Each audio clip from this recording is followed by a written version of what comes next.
अस्सलाम वालेकुम। मैं यूसुफ मुकाती, रोटी बैंक सेवा ट्रस्ट का अध्यक्ष प्लस कांग्रेस पार्टी से एक टिकट मांगने वाला इच्छुक उम्मीदवार। कल जो है तो हमने डॉक्टर गफ्फार खादरी साहब का प्रेस कॉन्फ्रेंस देखी, ठीक है। उनका बोलना ये है कि हमने कांग्रेस का टिकट मांगा है और कांग्रेस का टिकट हमको मिल जाएगा। इसके ऊपर हमने कुछ बातें देखी, कुछ बातें सोची और कुछ बातें आपके सामने हम रखते। डॉक्टर गफ्फार साहब जो है तो 2014 में एमएलए का इलेक्शन लड़े थे। सबसे पहली बात तो ये उनको डिक्लेयर करना पड़ेगा कि ये जो 2014 में आपने 70,000 के लगभग वोट लिए थे, तो ये वोट आपके थे, एमआईएम के थे कि असदुद्दीन अवैसी साहब के थे।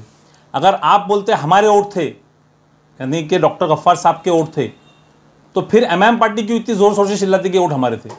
दूसरी बात, आपने 2019 के अंदर 80,000 के लगभग वोट लिए, तो ये वोट गफ्फार साहब के थे, एमआईएम पार्टी के थे कि असदुद्दीन अवैसी साहब के थे। ये बहुत बड़ा मसला है। और दूसरी बात इसके अंदर ये है कि पिछले 10 सालों के अंदर गफ्फार साहब ने, इम्तियाज़ साहब ने, हैदराबाद की पार्टी ने औरंगाबाद शहर के अंदर आके चिल्ला चिल्ला के, चीख के, हाय बदवा दे के एक ही पार्टी को गाली दे दी है, वो है कांग्रेस पार्टी की। कांग्रेस पार्टी का 2014 तक का इंफ्रास्ट्रक्चर बहुत ही बढ़िया काम करता था। यहाँ पे खुद का आमदार था, राजेंद्र दड़ा जी यहाँ के आमदार थे, यहाँ के मिनिस्टर थे। और 2014 तक के जो औरंगाबाद शहर के अंदर काम हुआ, आप देख रहे हैं, शेंद्रा एमआईडीसी यहाँ पे आया, एयरपोर्ट यहाँ पे आया, जितने उड़ान पुल थे यहाँ पे बने, इवन हमारा हज हाउस यहाँ पे बना, जितने भी औरंगाबाद शहर के मुस्लिम इलाके के कब्रस्तान थे वो पूरे के पूरे 2014 के पहले कंप्लीट हो चुके थे। अब 2014 के बाद जब हैदराबाद की पार्टी औरंगाबाद के अंदर आके बोलती है कि हम यहाँ पे मुसलमानों की आवाज़ बढ़ेंगे, एमआईएम यहाँ पे आके इत्तेहाद रचेगा मुसलमानों के वास्ते, और गफ्फार खादरी साहब बोलते हैं कि मुझे कांग्रेस का टिकट दे दीजिए, मैं कांग्रेस का इच्छुक उम्मीदवार हूँ, मैं कांग्रेस से लड़ना चाहता हूँ, मैं दिल्ली गया, बम्बई गया, राहुल गांधी को मिला, नाना भाऊ को मिला, इसको मिला, उसको मिला, आप दुआ करिए मेरे को टिकट मिल जाएंगी। भाई अल्लाह आपको टिकट दे दे, पर आपने कभी सोचा कि आप टिकट लेने के बाद 80,000 लोगों को क्या मुंह दिखाएंगे आपका? कौन से मुंह से आप रोशन गेट, चंपा चौक, किराड़पुरे में जाएंगे? आप कौन से मुंह से आप किराड़पुरा, रोशन गेट के ऊपर जाएंगे? नौजवानों को आप क्या जवाब देंगे कि यही कांग्रेस को मैंने कोस कोस के आपसे दूर करा और आज मैं वही कांग्रेस के गोद में आके बैठ रहा? यह क्या तरीका हो गया? यानी आप आपके मतलब के लिए, आपके स्वार्थ के लिए कौम को यूज कर रहे। ये कौम यूज करने की चीज नहीं है, ये पॉलिटिकल लोग है, पॉलिटिकल स्टैंड है। और अगर आपको लड़ना ही था उस टाइम पर तो आपने कांग्रेस से लड़ना था। आपने कांग्रेस से ना लड़ा, ना कांग्रेस से इच्छा जताई, आपको टिकट मिला नहीं तो आपने हैदराबाद वाली पार्टी को टाटा बाय बाय किया और आप आके औरंगाबाद के अंदर बंबई गया, मैं दिल्ली गया, मैं अमुक गया, मैं टमुक गया। अरे आपको जवाब देना है आपकी 80,000 वोटर को, जो आप बोलते हैं मेरे वोट है, एमआईएम बोलती मेरे वोट है, असद साहब बोलते हैं मेरे वोट है, तो आप जवाब किसको देंगे? आप जब रोड से गुजरेंगे, जब आप रात को सोएंगे, तो आपने सोचना कि मैंने क्या बोलना चाहिए था और मैं क्या कर रहा हूं करके। ठीक है, आप टिकट मांग सकते, आपका टिकट मांगने का पूरा अधिकार था, मगर आप लास्ट स्टेज के ऊपर दूसरे लोगों को डोमिनेट करने के लिए, दूसरे लोगों को नीचा दिखाने के लिए कांग्रेस पक्ष का नाम ले रहे। पहली बात तो ये गलत है। ना आपने कांग्रेस के लोकल बॉडी को मिला, ना जितने इच्छुक उम्मीदवार है उनको मिला। जबकि आज हमारे पास में मोहसिन अहमद साहब के पास मीटिंग हुई, पूरे मुसलमानों ने आंख बंद करके सबने साइन किए, जो मुसलमान को टिकट मिलेगा हम सब मिलकर मुसलमान का साथ देंगे करके। और आप क्या कर रहे? पहले तो आपने वहां गए हैदराबाद वाली पार्टी के साथ में, वहां जाने के बाद में आपने पूरा कांग्रेस का इंफ्रास्ट्रक्चर खराब कर दिया। आपने यहाँ पे हमारे खुद की बॉडी थी, खुद के नगर सेवक थे कांग्रेस के, यहाँ खुद का आमदार था, खुद का मिनिस्टर था, और हम सबसे मजे की बात कि हम सरकार का हिस्सा थे। आपने हमारे मुसलमान भाइयों को सरकार का हिस्से से अलग किया। अलग करने के बाद आप आज क्या बोल रहे कि मैं कांग्रेस में जाता? फिर आपने अलग क्यों किया भाई? जब तो हम माशाल्लाह सुभान अल्लाह सबसे अच्छे थे, सरकार का हिस्सा थे, हमको दड़ा जी से कोई प्रॉब्लम था। दड़ा जी से खाली मुसलमानों को एक शिकायत थी, सिर्फ एक शिकायत थी। वो शिकायत ये थी कि भाई मुसलमानों का कहीं ना कहीं पॉलिटिकल वजूद होना चाहिए। तो होता था 2-5 साल में, 10 साल में, धीरे धीरे धीरे जैसा शहर बढ़ता था वैसा होता था, कोई बड़ी बात नहीं थी, बहुत छोटा इशू था। मगर आपने क्या बोले? नान खलीम बिकते, इसमें बिकते। अरे कोई ऐसी बातें करता क्या? दूसरे समाज का आदमी तीसरे समाज को आके ऐसी छोटी बात करता क्या? मगर आपने ये सब बातें करे 2014 में, और आपको उसका फल ये मिला कि आपको 70,000 वोट मिले। बाद में 2019 में आपको 80,000 वोट मिले। और आज आप आके, आपको जब पार्टी टिकट देती नहीं, उसके बाद आप आके बोलते हैं कि भाई आप मुझे कांग्रेस टिकट दे देंगी, मैं कांग्रेस से लड़ूंगा हमका। तो आपके जो 80,000 वोटर है जनाब, आप मेरे को एक बात बोलिए, 80,000 वोटर को पिछले 10 सालों से आपने कांग्रेस के बारे में उल्टी सीधी बातें करी है, कांग्रेस ने ये नहीं किया, वो नहीं किया, कांग्रेस ने मस्जिद के बारे में नहीं बोला, राहुल गांधी ने यहाँ स्टैंड नहीं लिया, इम्तियाज़ अली ने वहाँ स्टैंड नहीं लिया, उसने ये नहीं लिया। तो भाई जनाब, आपने पिछले 10 सालों में क्या करे? मैं आपको बोलता, पिछले 10 सालों के अंदर आपने आपके घर की सड़क भी नहीं बनाई, घर की सड़क भी आप बना नहीं सके, तो आप क्या कौम की रहबरी की बात करेंगे आप, और क्या पार्टी के अंदर आने की बात करेंगे आप? अगर आप में दम था और आप में जिगरा था तो आपने आपके घर का रोड बना के बताना था पिछले 10 सालों के अंदर। आपने वो तो बनाया नहीं, जो काम करना था वो काम तो आपने करे नहीं, और आप आज बोलते कौम को उड़ाने की बातें कर रहे, मुसलमानों को उड़ाने की बातें कर रहे। जनाब, आप अखलाकन तौर पर टिकट मांगिए, आपका अधिकार है, पार्टी टिकट देंगी, वो आपका अधिकार है, मगर आप ये बात का जवाब दीजिए कि जो 80,000 वोटर है, आप उनको क्या जवाब देंगे? आप गफ्फार कादरी को बड़ा नेता मानते हैं? भाई उनकी पार्टी के अंदर हमने तो कभी काम देखे नहीं उनका, उनकी पार्टी के अंदर उनका क्या रोल है हमको नहीं मालूम। ले रहे तो फिर बड़े, अब मैं उनको सवाल क्या पूछा कि 80,000 वोट आपके है, कि 80,000 वोट एमआईएम के है, कि 80,000 वोट जो है तो असद साहब के है। अब हमको तो ये मालूम पड़ा औरंगाबाद शहर के अंदर लोगों ने असद साहब से इतनी मोहब्बत करते कि लोगों ने असद साहब को वोट दिए हुए। अब अगर इन्हों उसकी क्रेडिबिलिटी लेते तो ठीक है, इनका बोलना आ रहा कि हम राहुल गांधी से मिले, इनका बोलना आ रहा नाना पटोले साहब से मिले, तो इन्होंने मिले भी तो इन्होंने क्या बोले? 80,000 वोट मेरे को मिले। 80,000 वोट किसके थे? असद साहब के थे, एमआईएम के थे, कि डॉक्टर साहब के थे? इन्होंने स्पष्ट करना गफ्फार कादरी को टिकट मिलना या नहीं मिलना कांग्रेस? भाई देखो, टिकट देना पार्टी नेतृत्व का काम है, बराबर है। तो अगर पार्टी टिकट देंगी तो इन्हों 80,000 लोगों को क्या जवाब देंगे? पहले मेरे को ये बताइए आप। 80,000 जो लोगों ने वोट दिए थे इनको पिछले टर्म में, उनको क्या जवाब देंगे आप? जबकि पिछले 10 सालों के अंदर आपने एक ही काम करे, कांग्रेस को कोसने के अलावा काम क्या करे? कांग्रेस का यहां पे 2014 में इंफ्रास्ट्रक्चर इतना मजबूत था कि कोई भी इंसान सोच नहीं सकता था कि राजेंद्र दड़ा जी को यहां से कोई हरा सकता करके। आपने उनको हरा दिए, आपने हमारा पूरा खराबा कर दिए। उसके बाद आप आज बोल रहे कि मैं वापस बैक टू कांग्रेस। उनको टिकट देने के इसमें है बोल के आप प्रेस लेके उन पे आरोप। पार्टी देखो, मैं आपको बोलता, पार्टी मैं आपको बोलता, हम सब इच्छुक उम्मीदवार हैं, हमने पार्टी से टिकट मांगा, दुआ करिए हमारा टिकट फाइनल हो जाएगा, हम मजबूती के साथ इलेक्शन लड़ेंगे। दूसरी बात ये कि उन्होंने टिकट अभी जाके उन्होंने मिल रहे हमारे नेतृत्व को, बराबर है। नेतृत्व जो है तो कल से बैठक करने वाला है। आज जो है तो आज हमारी कुछ आमदार जो है उनकी सीटें डिक्लेयर होने वाली है आज कांग्रेस पार्टी की। आज जो है तो कॉन्फ्रेंस करके जो है तो उन्होंने जो है तो कितनी सीट होने वाली है, होने वाली है। 25 तारीख को औरंगाबाद पूर्व के डिक्लेयर होने वाली है। 25 तारीख को कौन सा उम्मीदवार है? नहीं, गफ्फार साहब को अगर कभी टिकट मिलता है तो क्या आप कांग्रेस के लोग उनके साथ काम करेंगे मिलकर सब? देखिए मेरी बात सुनिए, कांग्रेस हमको बोलेंगी जो करने का, हम आधी रात को काम करेंगे।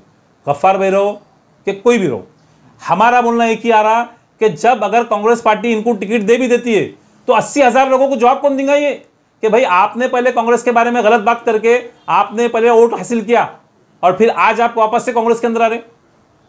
सर मगर एक कहावत है, हाँ। सुबह का भूला अगर शाम में लौट के आए तो उसे भूला नहीं कहते। तो ये राष्ट्रवादी के थे ना, हमारे थोड़ी थे।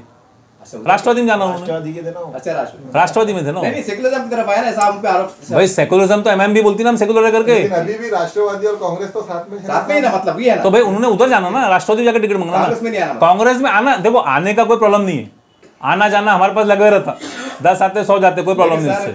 कल जो प्रेस कॉन्फ्रेंस हुई उसमें उन्होंने जो तो खासदार साहब पे एक आरोप लगाया है कि ये फडणवीस साहब के इशारे पे काम करते हैं। हो सकता है कि वो सब चीजें देख के वो सिद्ध करे कि आरोप उन्होंने आरोप लगाया। देखो आरोप लगाना अलग बात है, हम आरोप लगाते नहीं, हम साफ सुथरी बात करते, क्लियर बात करते। 80,000 वोटरों को क्या जवाब देंगे? जो आपको 80,000 70,000 वोट मिले, असद साहब के मिले, एमआईएम के मिले, क्या आपके खुद के वोट मिले? हम आपको सिंपल क्वेश्चन कर रहे, हम आपको सिंपल आंसर पूछेंगे, घुमा फिरा के। हमारी आदत बात करने की नहीं है। जो दो मुंह के सांप रहते हैं ना, वो दो बातें करेंगे। हम साफ आदमी है, साफ बात करेंगे कि आप इनको क्या जवाब देंगे। आप बताइए मेरे को, आपका उसको जवाब है क्या? औरंगाबाद की जो कांग्रेस की जो बॉडी है वो डॉक्टर गफ्फार कादरी के साथ पक्ष में है या नहीं है? ये देखिए, ये मेरी बात सुनिए, बॉडी जिसको टिकट देंगी पार्टी, कोई भी रहो, आज हमने निर्णय लिया हुआ है कि जो मुसलमान को टिकट मिलेंगी, कांग्रेस पार्टी का कोई उम्मीदवार अपक्ष फॉर्म भरेगा नहीं, चाहे वो कलीम खुर्शी साहब हो, डॉक्टर सरताज पठान साहब हो, कि कोई भी इंसान हो। कहीं ना कहीं इच्छुक उम्मीदवारों में गफ्फार कादरी ने ये ऐलान करने के बाद में डर नजर आ रहा है। आज हमारे पास से मोइन साहब जो है तो इन्होंने एक लेटर दे रहे पार्टी को भी कि भाई नए इच्छुक उम्मीदवार, नए जो उम्मीदवार आ रहे इनको टिकट मत दो, मगर मेरा बोलना अलग है कि भाई टिकट किसको भी दो, पार्टी जो आदेश करेंगी हम वो आदेश का पालन करेंगे। मगर फिर भी पार्टी नेतृत्व इतना आसानी से हाथ में आता नहीं, जितने आसानी से गफ्फार साहब बता रहे कि मैंने बोल दिया, मैंने कर दिया, मैंने हो गया, ऐसा होता नहीं। पार्टी सिस्टम से चलती। एक लॉजिक सवाल ये पैदा हो रहा है कि मान लो अगर ठीक है अगर उनको टिकट नहीं मिला है तो जाहिर सी बात है वो आक्रामक रूप में वो जो तो अपक्ष चुनाव लड़ेंगे। जब वो अपक्ष लड़ेंगे जाहिर सी बात है फिर मुसलमान सीट आ रही कहां से? अपक्ष लड़ना बच्चों का खेल नहीं है, सबसे पहली बात जी। 80,000 वोटर को धोखा देने वाला इंसान अपक्ष लड़ सकता क्या? नहीं, अगर लड़े तो कर कौन से बेस पे जाके लड़ेंगे आप इलेक्शन? अरे भाई वो तो कहते हैं आपने पहले बोले एमआईएम, लोगों ने वोट दिया। 10 साल काम करना। एक मिनट रुकिए, आपने आपका घर का सड़क बनाई क्या? वार्ड में आपने आपका घर का सड़क बनाई? अब वो जनता फिर आप कैसा बोले आपने काम किए? चलो मेरे को 5 काम गिनाओ गफ्फार साहब के, चलो बोलिए।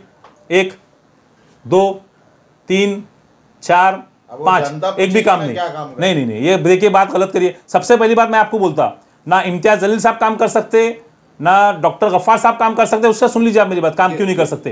काम इसलिए नहीं कर सकते, और काम पिछले 10 सालों में औरंगाबाद शहर का इसके वास्ते काम नहीं हुआ कि ये सरकार का हिस्सा नहीं है। आपको 2 बातें समझनी पड़ेंगी। एक रहता सत्ताधारी, एक मिनट रुकिए सर, 1 मिनट रुकिए, मेरी बात समझ लीजिए आप। एक रहता सत्ताधारी, एक रहता अपक्ष, एक रहता विरोधी पक्ष, ये 2 के काम होते, और एक रहता अपक्ष। मेरे को एक बात बताइए, अगर हमने महल्ले के 10 जनों ने मिलकर एक नगर सेवक बनाए, वो अपक्ष की वैल्यू रहती काम करने की, तो ये आमदारों को क्या वैल्यू है काम करेंगे? ये इनको जैसा आपने बोले उनकी निधि रहती, निधि दो सड़कों की निधि रहती नहीं यार, 2 करोड़ पे निधि रहती नहीं 2 सड़कों की। अरे भाई 2 करोड़ की निधि रहती, 2 करोड़ की निधि रहती आमदारों को, 2 करोड़ में 2 सड़क नहीं बनती आज के जमाने में, तो निधि की क्या बात करें? उसको बजट लगता, पूरा सिस्टम रहता काम करने का। जैसा अभी आपने कहा है कि डॉक्टर साहब ने क्या काम करे, जहां तक मुझे मालूम है उनको बहुत से कंट्री कवर किया। उनका कहना है कि हमने कई मुसलमान बच्चे जो जेलों में थे, अत्याचार हुआ, मैंने उनके साफ लड़ी, उनके घरों पे गया, उनकी माली मदद किया। ये उनके एक मिनट मेरी बात सुनिए, जमाते इस्लामी हिंद क्या काम कर रहे हो? वो एक अलग विषय है सर। ये कामों के वास्ते जमाते इस्लामिक हिंद है, पूरा पैसा वो लगाते। ये बात आप मेरे सामने मत करिए, मेरे को बहुत अच्छे से मालूम है कौन क्या काम करता है। किसके साथ थोड़ी जुड़े हुए हो? जमाते हिंद का काम है औरंगाबाद शहर में जो मुसलमान बच्चों पर अत्याचार हो रहा, जिसपे नाइंसाफी हो रही, उनकी कोर्ट कचहरी करना, सब जमाते वाले लोग काम करते। उन्होंने जो तो नाम के वास्ते लड़ाई लड़े साहब। कौन से नाम के वास्ते? नाम तब्दील हो रहा था तो वो भी आवाज उठाई उन्होंने। नहीं सवाल है साहब, आप क्या बोलूं यार मैं आपको? जवाब तो आप ऐसे सवाल कर रहे, कौन सी पिटीशन है उनके नाम की? बोली ना हमारा कौन सी पिटीशन उनके नाम की औरंगाबाद शहर के वास्ते? हाँ, उस्मानी साहब का बोलो, मुश्ताक साहब का बोलो, ठीक है ना? वो लोगों ने औरंगाबाद शहर के वास्ते लड़ाई लड़े, जेब के पैसे खर्चा करे ना, नहीं करे ऐसा नहीं ना। धरने आंदोलन दिए, उसका क्या है? पार्टी के थे ना वो? अच्छा, पार्टी के धरने आंदोलन, उनके खुद के थे क्या? मुसलमानों का देखो, मेरी बात सुनिए आप, उन्होंने पार्टी छोड़ के आंदोलन करना था। मेरी बात सुनिए, फायदा पहुंचाना किसको? फायदा पहुंचाना कौम को जी। वो कौन सा फायदा करे उन्होंने? और एक बात बोलूं मैं आपको, अपक्ष आमदार, अपक्ष खासदार का अगर निवेदन भी जाता ना तो सबको मालूम है कचरे डब्बे में जाता हो। सत्ताधारी को बोलने की जरूरत रहती नहीं, सत्ताधारी का इशारा कर दो काम हो जाता, विरोधी का इशारा करते काम हो जाता। ये रहता सरकार का हिस्सा। हमको ये नहीं मालूम सरकार क्या करती करके। अरे सरकार तो रहती पूरा काम करती, सरकार से तो पूरे काम होते, मगर हम इतने ज्यादा मेजोरिटी के अंदर मुस्लिम औरंगाबाद के अंदर है, मगर मेरे को एक बात समझ में नहीं आती, हैदराबाद की पार्टी आके औरंगाबाद के लोगों को बोलती कि यार हमको मौका दो, फिर कांग्रेस के दर पे क्यों आते? उनको मालूम है ना सत्ता से काम होता करके। बगैर सरकार के क्या काम होगा आप मेरे को बताइए? बिना सरकार के क्या काम होता काम?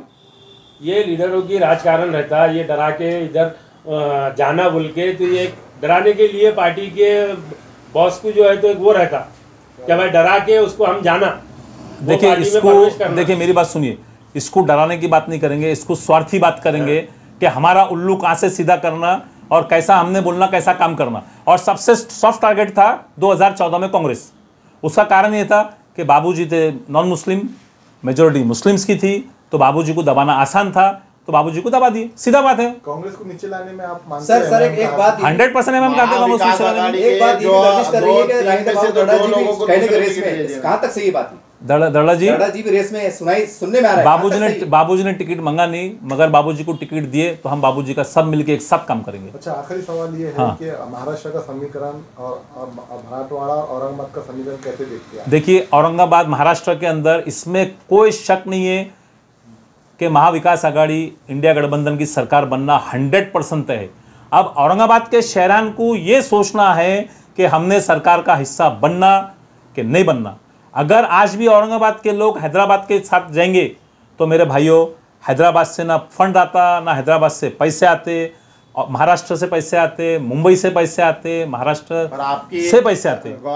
महाविकास आघाड़ी ने जो 2 बीजेपी के लीडर उनको टिकट दे दी। अरे यार देखो, ये पार्टी का इंटरनल मेंबर रहता, किसने किसको टिकट दिए। अब हम तो एमएम का गफ्फार बेगू बोलो टिकट में तो हम काम करेंगे, बोलो ना, ये तो कोई बात ही नहीं है। तो नहीं, फिर प्रेस लेने का मतलब मेरी बात सुन लीजिए आप। हमने आपको क्या बोला, पार्टी नेतृत्व जो फाइनल करेगा हम उसके साथ रहेंगे।